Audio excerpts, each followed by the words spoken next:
Welcome to the Only One Shot Golf Podcast. I'm Jim Gallagher Jr. Don't forget to subscribe to wherever you get your podcasts. And don't forget to get your copy of Only One Shot. That's available on Amazon, written by B.J. Trolio, teaching professional at Old Waverly Golf Club in West Point, Mississippi. Special thanks to Steve Azar for allowing us to use his music. And you can find Steve at steveazar.com. Today we got a special guest. That's Ben Daughan, coordinating producer of tournaments for the Golf Channel. He's been with the Golf Channel almost 20 years. I've worked with him on the studio side and now on the tournament side. He's played some college golf at Rollins, grew up in Maine. So we're going to hear his story and what's it like to work for the Golf Channel for 20 years, what he's seen change, and what it's been like on this journey of his golf life and how much he loves it. And let's hear from Ben Daughan right now. Well, it's my pleasure to welcome Mr. Ben Daughan at the Golf Channel, former producer, now the head of all the live golf for the Golf Channel. Ben, thanks for spending some time with me today. Thank you, Jimmy. Looking forward to it. Well, you grew up in Maine. My friend and roommate, Laney Cole, is from Maine. I didn't even know you could play golf up there because the weather was so cold most of the time, but had some pretty good players. What was it like growing up in Maine? Who kind of got you started playing golf? You know, it was great growing up in Maine. It's a beautiful place to live, and I say that to a lot of people 6 months of the year. The other 6 months of the year are a little cold. But as far as golf is concerned, my father got me started in the game, probably pretty traditional to a lot of people who get introduced to the game. You know, their father or a parent. My father introduced me to the game, and we probably took a pretty traditional route.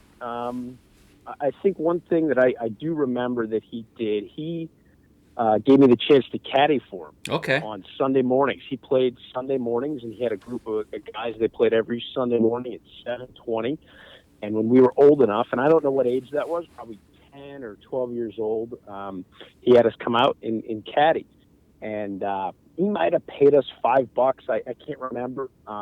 But at the time, it was exciting to be a part of it. It was a once-a-week kind of thing, so it wasn't overload. We weren't overloaded with golf or the need to play or practice or start to, get overly dedicated to it or anything like that. We just slowly but surely got to be a part of what my father and his friends were doing, and it was special to them on Sunday mornings, and it became special to me as a young kid. That's kind of how I remember it. What did you learn caddying versus when you were kind of just playing on your own? You learned some new words. I was going to say, this group of guys, my father and his friends were, I wouldn't say they were great players. They were certainly avid golfers. I don't know that they were good. So I learned how to throw clubs. I learned how to swear. I learned to hang out with older guys who were having that weekend time alone. That was a memorable piece of it. But at the end of the day, I think I saw how much fun golf can be. And I probably took that away and then kind of turned it into, something that I wanted to do on my own. How much did, being around adults, because I did the same thing. I played golf with them, caddied myself. How much did that help influence you as, kind of growing up? It had to have a big influence, you not from the club throwing part of it, but just being around adults and being able to hang out with, when you were around adults, you felt comfortable being around them. No question about it. I think that's one of the best things about golf. One of the best things about the sport is that it doesn't matter how old you are. It doesn't matter where you come from or what your background is. If you're playing golf with someone, you get to know them in a way you probably wouldn't otherwise. So if you're a young kid, 10, 12, 14 years old, hanging out with 45, 50, 60-year-old men, it's really cool. I think it's a really unique experience. I always think that's one of the great parts of golf, and I still do to this day. Doesn't matter how old you are. It forces you to grow up in a certain way, and in a good way. I think you learn different rules and how to behave and just the etiquette. I know the other part of it, but I just think it helps kind of, almost every kid I've ever talked to, or just talking about golf that played in college, they played with the adults and they learned from the adults. Yes. It wasn't hanging out just with kids themselves. I think it helped, like you said, grow up and learn some things. But did you play other sports growing up? I did. I played again, probably pretty traditional. I played soccer and I played Little League and I played basketball. I was short and small as a little kid. So I didn't have a ton of success on the basketball court. Didn't have a ton of success playing baseball, and I think I kind of gravitated to golf because, look, I probably wasn't that great at the other sports, and I had a little bit of success or felt like I was able to improve playing golf. Looking back on it, that's probably part of the reason I gravitated toward playing golf as much as I did. When did you get hooked? When did it finally, the golf bug, because it hits you at a certain age. Do you remember when it hit you? Like I said, I think 10 or 12. I had the ability, my mother talks about this a fair amount when her and I reminisce of the junior golf days. We played a really short little golf course in Maine, a place called the Island Country Club, which sounds glamorous, but it's not. It was a place in Deer Isle, Maine, which is very remote northern part of Maine, and they had a small 9-hole golf course. And we would go up there for various parts of the summer and have a chance to play 9 holes as a little kid and actually play golf, hit 2 shots, knock it on the green, put a score on the board. 9 holes was the perfect amount of golf at the time. You weren't committed to 18 or 36 holes, and it was a short, fun 9-hole golf course in Maine. So I would say around 10 or 12, that was probably when I had the ability to hit it far enough and shoot a 42 or a 39 or a 45, whatever the number might be, to post a score and actually enjoy the game on a short 9-hole golf course. I think that was probably, where it was when I really got excited about it and hooked. When did you decide that, hey, maybe I can play in college? Because you end up going to Rollins down in Orlando. So you went from the extreme of golf, every day to 6-month season. Yeah, I was, Maine is again a beautiful place to visit in the summer. I wouldn't say it's a golf hotbed. I was good enough in the state to win the state junior. Played a lot of the junior golf in and around Maine and in Seacoast, New Hampshire, and a little bit in Greater New England. And I don't know. I think I got good enough in my own mind. I had no idea how good you really have to be or what really the rest of the country had to offer as far as junior golf was concerned. But probably right around 15, 16 when you're playing in that junior golf, that junior golf circuit, trying to play in some AJGA events. And I just remember, at least in my own mind, thought the only thing I wanted to do was go south, and south could have been anywhere, and play golf in college. That was kind of my goal and my dream, and thought how cool that would be to get out of the snow, literally, in Maine, and get as far south as Florida is where I wound up. And have a chance to play year-round. That sounded like an absolute dream to me. And look, it really was. That was an amazing thing for a kid from Maine to go do that. And that's what I was able to do. I was very lucky to be a part of it. Yeah, you mentioned Rollins College, which is a small Division II school in Winter Park, Florida. For anyone who hasn't been there, go check it out. It's a beautiful spot. And I spent my college time there and absolutely loved it, and had the chance to play college golf in Florida. That was it. That was enough. Well, pretty good competition. Even I remember, and it's showing my age, but we played against the D2 schools. We played against the junior colleges, and Rollins was always a really, really good, solid team. But Rob Oppenheim, who's played the PGA Tour and Korn Ferry Tour, he was one of your teammates. Y'all had some pretty decent teams, didn't you? We did, and thank God we had Rob, and we had other players too. I was always kind of battling for the 4th or 5th slot, but Rob was an excellent player. And he actually was the Division II Player of the Year, I think, twice. Wow. And in 2003, no, let me back that up. 2002 was Rob's senior year, my junior year. Yeah, we won the national championship, which was, it was a hell of a lot of fun, obviously, and something that here we are 20 years later still talking about it. So, that was an absolute thrill. Rob was an exceptional player, still is an exceptional player. There was another guy by the name of Alex Smith who was excellent. Lee Strover was another player who, the three of those guys were fantastic Division II golfers. Absolutely led the team, and me, and there was another guy named Derek Murphy who I'm still very close with. If we could help and one of our scores could count in a positive way, we were a great team. But all credit to those three guys. They led the charge, no question about it. Well, and I think it's just it's as you mentioned that those are friends for a lifetime, and to win a national championship, I don't care if it's D1, D2, D3, or NAIA. It's impressive to be part of that. What was your major and what was college? What was the college experience? Because now it's like a job compared to what it was, and you're younger than I am, but it's like a job now. The college experience I had was fantastic. Again, I was just literally a kid from Maine. My only requirements were to go south and play golf. Well, I got to do that.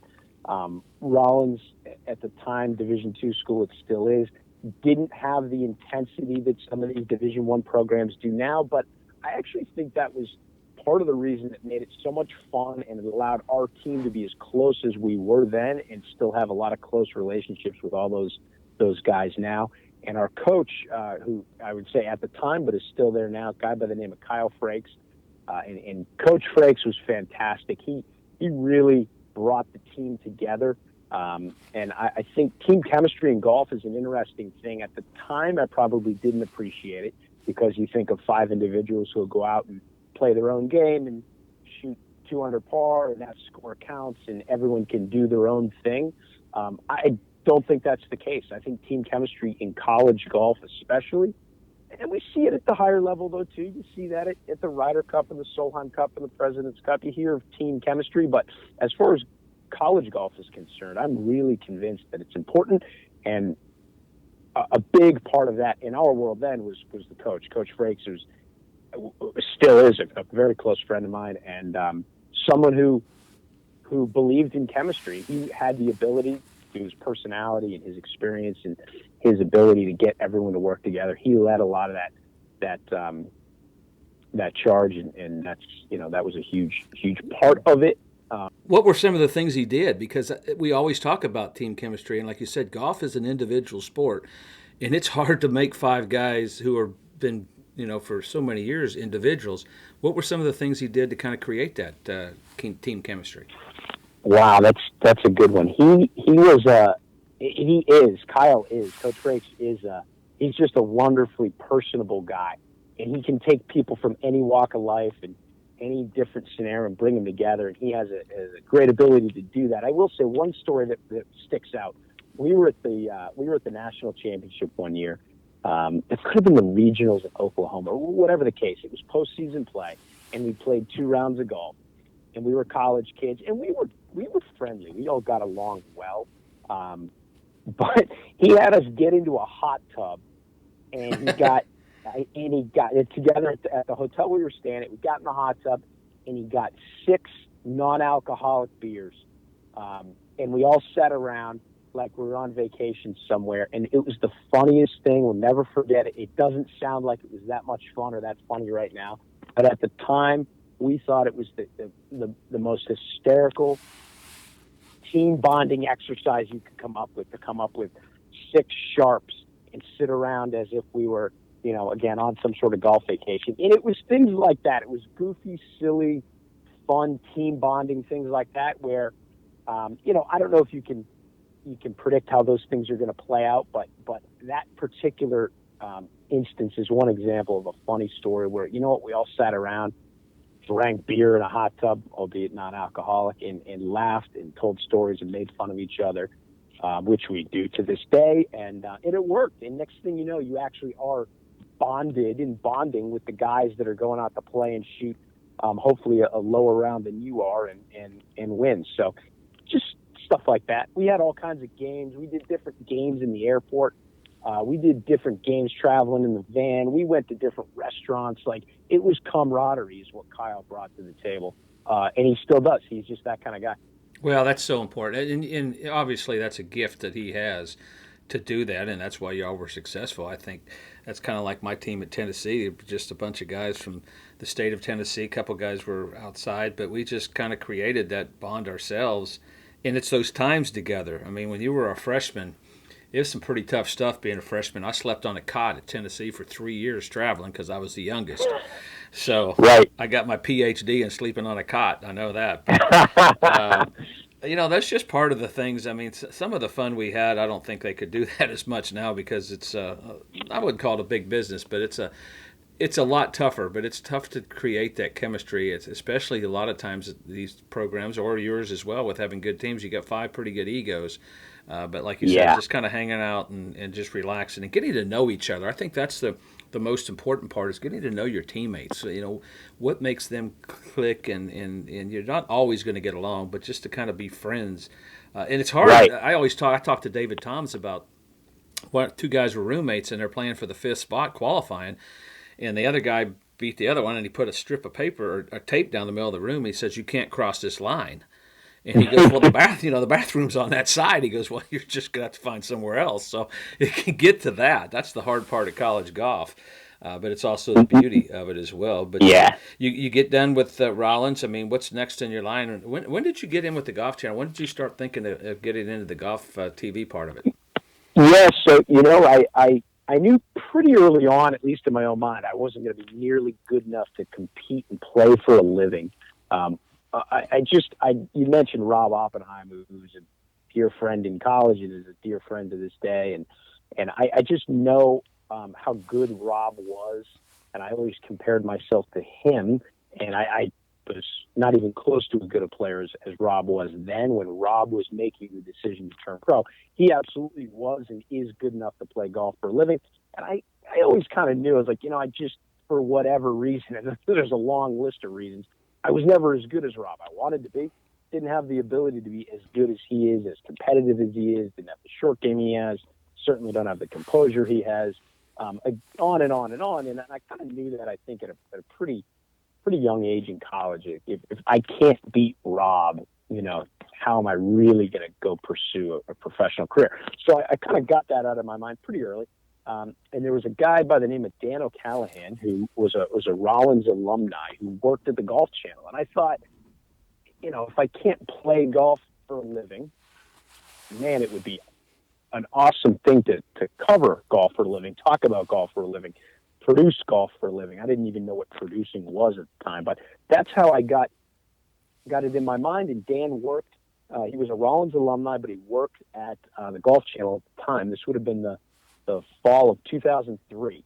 And I reached out to him, and I wanted to pursue an internship, and he had that opportunity for me, and gave me a shot. And I didn't know anything about TV, and I had the ability. The Golf Channel at the time allowed me to come in as an intern, and learn the TV portion of it, as I felt like I had a somewhat of an expertise in golf. It brought that to the Golf Channel, learned the TV piece, and then, as everyone talks about, time truly does fly. I think I basically woke up 20 years later, and I'm still working at the Golf Channel in golf television, and it went so quick, and it's gone so quick. I feel like it must be, at the end of the day, it's a hell of a lot of fun covering golf, talking about golf, let alone golf at the highest level, which we get the opportunity to do every day. It's amazing. Well, you talked about an internship. What basically does an intern do starting out? Because you've got to learn how to do it from the bottom to get to the top. Yeah. It was really thrown into the mix, trial by fire. I remember I learned various positions throughout the production world. At the time was Golf Central, and that show still is Golf Central. It's on the air. Let's use graphics, for example. I've got a kind of a funny story, which I get reminded of every time I talk to a former LPGA producer, Beth Hodder. Mm-hmm. Beth Hodder was producing Golf Central the very first day I walked in the door in 2003, and I was assigned to do graphics. And a couple weeks in, I learned what the graphics process entailed, and I came up with this great stat. I was so proud of it. I loved it. And I brought it to Beth to approve the graphic before it then goes on air. And I had spelled Arnold Palmer's name wrong. I'd spelled it Arnold Plamer, Arnold Plammer. And she looked at it and said, "Oh boy, this is a great stat, except you spelled Arnold Palmer, the founder of our company's name, wrong. Why don't you take it back, go think about this, sort through it, and come back when you can spell Arnold Palmer's name correctly." So that stuck with me very early on. It's still with me to this day. So to say I knew what I was doing early on would be a complete overstatement. And I just I loved golf, and I had the ability. The Golf Channel at the time was a great opportunity to learn. And Beth and I still joke about it literally to this day all the time. But she was great. Dan was great. And that old group of Golf Central producers at the time, they gave us the slack to learn. They were in position to check things. Hopefully we still are before they go on the air. Mistakes happen, and they allowed us to, or me in particular, I know, to learn and make those mistakes, hopefully then learn from them and not make them again. So yeah, that's kind of how I started out. Graphics, all kinds of other, all other production roles of highlights and tape producing and field producing and editing and feature producing and on and on and on. Everything that's involved with putting shows together. But that was the couple of memories from the early days at the Golf Channel. Well, take our listeners through, and I'm still learning, and I've been working with y'all for 8 years. Take us through a typical day. You're the producer. What's the typical day to get ready for a show? And take us kind of through the show, and once it gets on the air, to kind of take us through, kind of a quick tutorial, I guess you would call it. Yeah, so, specific to the studio world, we talked about Golf Central. Look, if you're producing a show, you're ultimately responsible for all pieces of the show that airs. Doesn't matter what it is. You start with time, storylines, highlights, graphics, features, what the anchor and the analysts are going to say and how they're going to cover the event that you're meant to either preview or recap or cover as it's happening. So ultimately that all falls on the producer. Now that sounds like a lot, and it is a lot, but the way television is set up, and it's probably a cliched thing that we say, it's the ultimate team game. So the best way I can describe it, to make a poor football analogy, is that the producer is essentially the head coach. But with that, you have to rely on your quarterback and your running back and your offensive coordinator, defensive coordinator, your overall game plan, et cetera. So the producer, view them as the head coach. They would be responsible for all storylines, all highlights, all discussion, all graphics, all analyst tapes, et cetera, that happen over the course of a show. And that would be how, what they're ultimately responsible for. How you get ready for that? A lot of people do it a lot of different ways. I guess to this day, Jim, I've been doing this for just about 20 years, is I watch golf and I pay attention to golf. And now with, Twitter and social media, I'm always up to speed on golf because I just like it. I don't find it to be work. I find it to be enjoyable to follow storylines, watch tournaments, understand what's happening in and around the golf world. So I think it's really helpful to have that general understanding of not only the sport, but then specific all the different storylines that are happening within the sport. So I would say you'd formulate those storylines on any given day, and then you'd lay out how this show, in whatever show you're doing, you'd lay it out how you would intend it to air, ultimately thinking and keeping the viewer in mind. At the end of the day, it's not about the person on television. It's not about the person producing the show. It's not about the person who's producing graphics, et cetera, et cetera. It's about the person at home. And whoever that person is, think of them first, and you'll probably always be in a pretty safe spot. What does the person at home want to learn? What do they want to know? How can they be entertained? What kind of insight can you provide? All those kinds of things. I think that's kind of how you would lay out a show in your own mind if you're a producer. If you're producing an event, I think that's different in that the formula or the format is not laid out in front of you like a studio show. You're producing the show, having to react to live action, live event that is unfolding in front of you. And again, though, you're ultimately thinking about the viewer, number one. And when producing a live event, I think it's always important to remember that the stars are the golfers who are competing, and the players are the stars. It's not about the announcers. It's not about the producers. It's not about a piece of technology that you want to bring to the table. It's about, making the stars and allowing the stars on the field, or in our case, on the course, allow them to be the stars that we get to bring back to people's television. How much do you have to change? Say you've got the format out, and to kind of explain it to people, you have segments, and then you have time frame for how long you want to talk or how long it should last.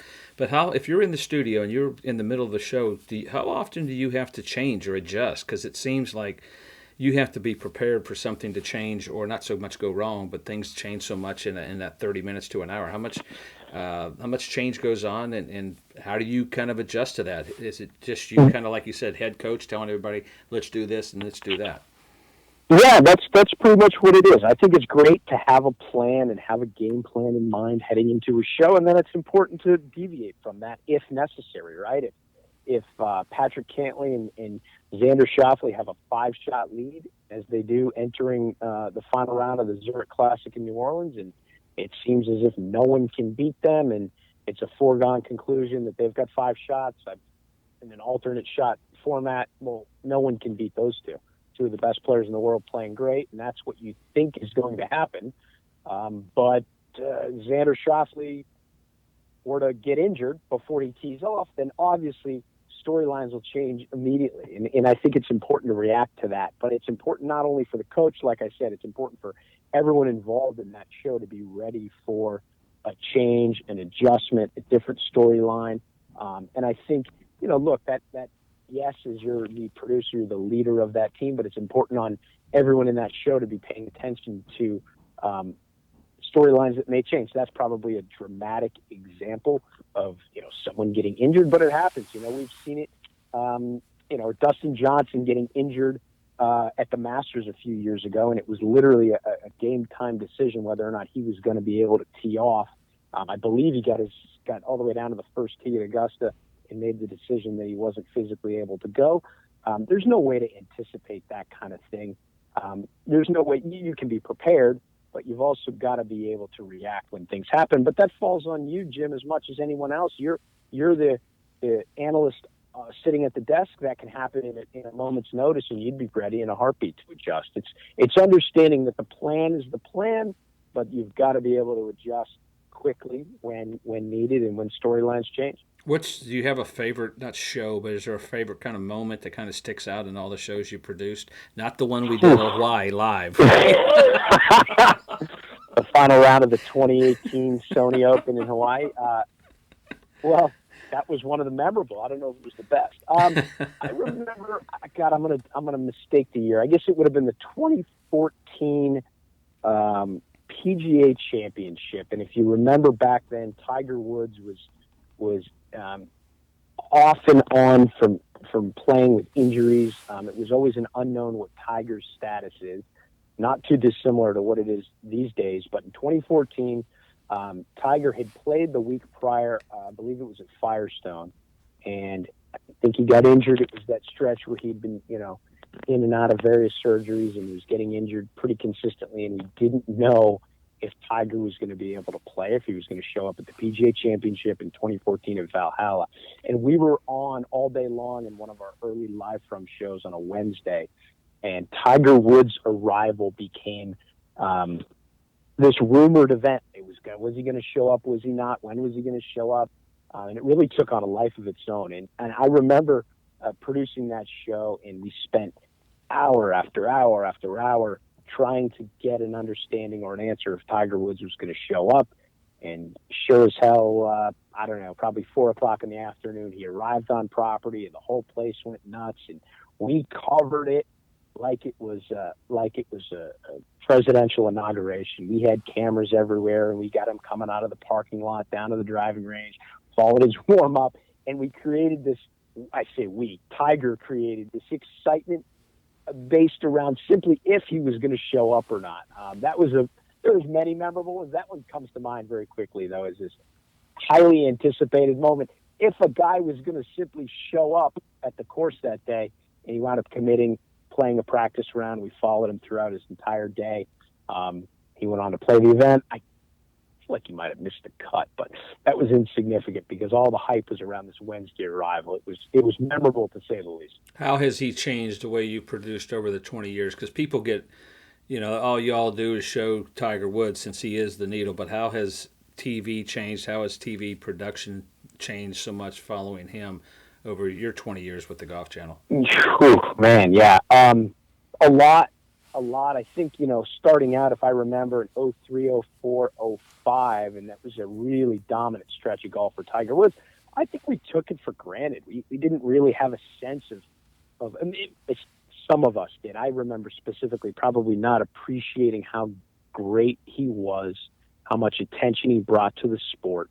It became, something you expected out of Tiger Woods. He would win 4, 5, 6, 8 times a year. And it became very commonplace. We had a lot of access to Tiger Woods and various previews that we would do throughout the week. So I would say it was something we probably took for granted. And like a lot of things, you don't know how great it is until it's gone. And Tiger, let's see, the performance in 08 at Torrey Pines was memorable and spectacular. And then unfortunately from about 08 on, I feel like he was inconsistent, whether or not he was going to play or not because of all his injuries. And then once Tiger was in and out of competition as I kind of pieced back through it in my own mind from 08 on, then I felt like the hype and the excitement and the attention around Tiger Woods grew exponentially because you didn't know if he was going to play. You didn't know how much he was going to play. Still at that time, you knew he was going to play well, but you didn't know how often he was going to play. And so as then it pertained to TV, I just felt like everything grew from there. Expanded hours of live golf, expanded studio hours. The U.S. Open in 08, I remember we came up at the time, was unheard of. Now it's very commonplace. We'd come up live to cover Tiger Woods press conferences. And our entire Golf Channel apparatus, I feel like, from about 08 on to what you see, and now again, what we take for granted today, was driven by Tiger Woods. The immediacy of being live on air to cover his press conferences, expanding our studio programming hours before Tiger Woods even shows up to a golf tournament. Tournament golf, expanded hours to cover every shot or as much golf as humanly possible in and around Tiger Woods. It changed a lot, and I would say 08 there, Jim, when in my own mind is when it started to expand exponentially. Yeah, he wins the 19, the Masters, and then the comeback this year after the car wreck. I mean, I've seen Tiger change. And of course, I'm a player, and I've seen him change from when he was a kid to now, and I've seen a different Tiger, no question. But the influence he's had, your opinion, how much have you seen Tiger change over the years? And you've covered him. I've followed him and played against him early on, but he's really kind of changed as he's gotten older. More of the family has come back into play. Yeah, no question about it. Yeah, look, I mean, I think he's changed a lot. What I really enjoy, I feel like there was a time, and I'm talking, that 05 to 2010 period where you just didn't get any insight from Tiger Woods. He was always incredibly gracious with the media.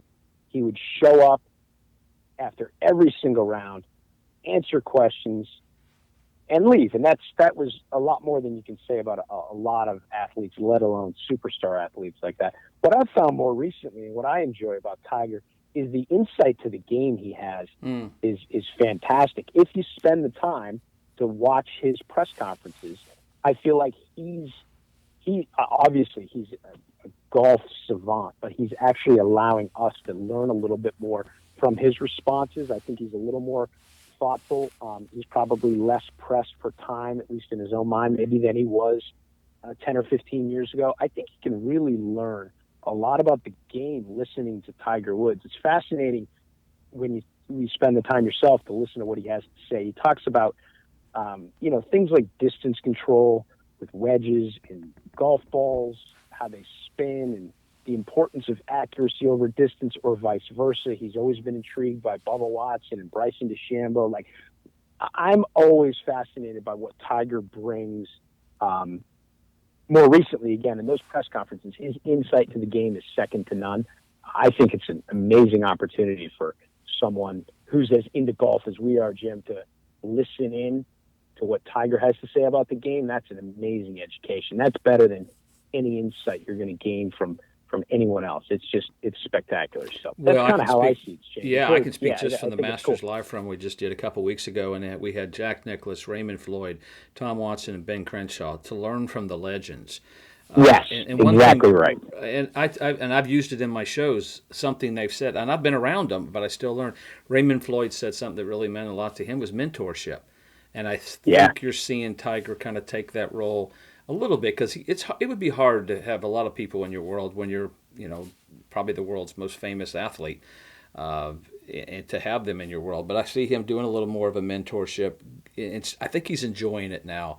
He took yeah, things maybe for granted that we all kind of do. Now I think he's sitting back and checking out the scenery, enjoying life, and it's great to have him yeah. back in there playing. But you've taken a new role now with the Golf Channel on a little different side of producing. You're kind of in charge of the live golf now, and that's been a little bit of a adjustment, I'm sure, because I know you love to produce, but you're kind of seeing it from the other side now, the live golf version. Yeah, I am, and it is a different role. But as you know, the live tournament golf that we put on the Golf Channel is very important, and it's a very extensive calendar. We start in January and we go all the way through the second week of December, and it really doesn't stop. And we're lucky it doesn't stop because we have the good fortune of covering every tour, and we work with every organization, every governing body. It's really that alone is a real treat. It's something special that's unique about the Golf Channel. But yeah, it's a very ambitious schedule. I think we're responsible for roughly 97 tournaments a year. Spread out all over the world. That includes the DP World Tour. That includes college golf. We work with Augusta National, with the Augusta National Women's Aim and Drive, Chip and Putt, PGA Tour Champions, Korn Ferry Tour, LPGA, and of course the PGA Tour. And there's others that other events that we do as well. But yeah, it's been a change. It's been a lot of fun. I do miss the producing is the fun part, Jim. But this role is different. And, look, I think at the end of the day, the Golf Channel's been very lucky, and I'm very lucky to have the people in place who produce the live golf are exceptionally talented people, and they're very experienced. And then the other part of that, which a lot of people don't understand and don't see the production end of it or quite honestly care about it, they want to watch and enjoy, are the announcers, yourself and 35 others of the announcers that we put out to cover these events on all the tours and organizations I talked about. It's been an absolute pleasure to be around, communicate with, talk with, and work with the announce team that we have. And you guys, and I say you, Jimmy, because I know you're a big part of all those different events, you're the experts, and I think you do a great job of not acting like the experts, letting, again, the stars of the show or the players on the golf course, let them be stars, but enhance the viewer experience with your expertise, your experience, both as a player and a broadcaster. And I think I don't want to say it makes my job easy, but it does when you're surrounded by great people, both behind the scenes, as I mentioned, all the talented production people we have, in addition to the on-air people who are accomplished players and broadcasters in their own right. I get to sit back and watch. It's fantastic. It Nothing is, and I goes wrong, think Jim. as you said, Judy Rankin gave me two pieces of advice, and it's two things she said you got to do is get people to like you, and tell them something they don't know, and I think she is one of the best. I've learned so much from being around her. She covered me as a player, and she's the same person with TV. But you can't learn enough. Every day I work with her, I learn something new. And for you folks, if you ever get an opportunity to go in the truck and see how it's produced, you're amazed that anything gets on. When you think about it, when you watch a football game or basketball or baseball, it's a ball. It's one particular area. In golf, there's 18 holes and 156 players, and there's so many moving parts. And I think that's the amazing part. And as a player, I didn't appreciate it as much. You go, why am I not getting on? Or why and so-and-so, why are they showing him? It's amazing that anything really gets on the live golf portion of it. But I appreciate you spending some time with us, Ben. And I appreciate your friendship, appreciate your mentorship. It's been fun. Yeah. I've been with you all for 8 years, and it's been, like you said, it's fun. And I wouldn't do it if I didn't enjoy it. Jimmy, real quick, I'm going to flip it back on you. You're talking about fun, and I know you've got some insight to this, and At a point now, I have a 4-year-old son, and I'm trying to make the game fun for him to get interested in playing. What do you have, and what would you recommend for parents out there, anybody listening, and grandparents out there who have young kids in the game? How do you get them involved? How do you get them hooked? And how do you make it fun?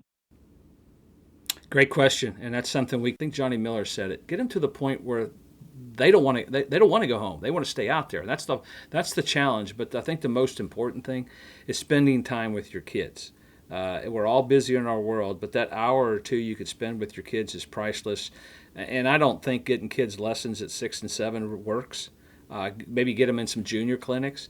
PGA Junior League's great because they get to be with other kids when they get a little bit older, 9, 10, 11, 12, kind of that team atmosphere for the kids that don't want to go. But the biggest thing is just get them out there and let them hit it. Just swing as hard as they want and just enjoy the time with them. And don't get to the point, because I think we've got to be so careful in golf that we don't turn into what tennis did, where it became about the parents and not about the kids. And that's my advice to every college coach, everybody out there.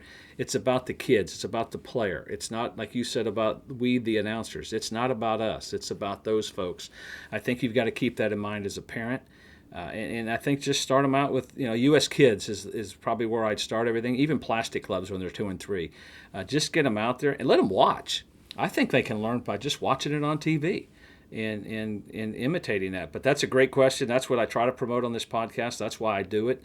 It's in like life or golf. You've only got one shot. You got to make it count. And that's why we did it. We did this thing. And you only have that small period of time, like you said, with your kids when they're young.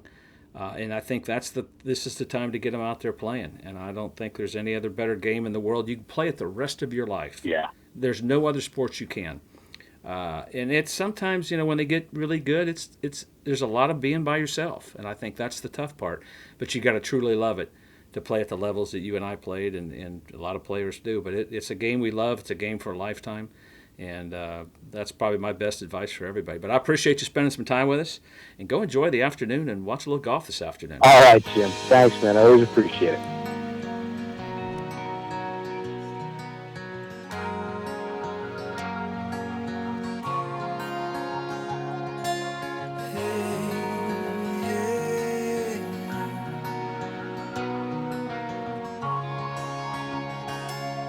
I shut my eyes until the devil's hands are all done.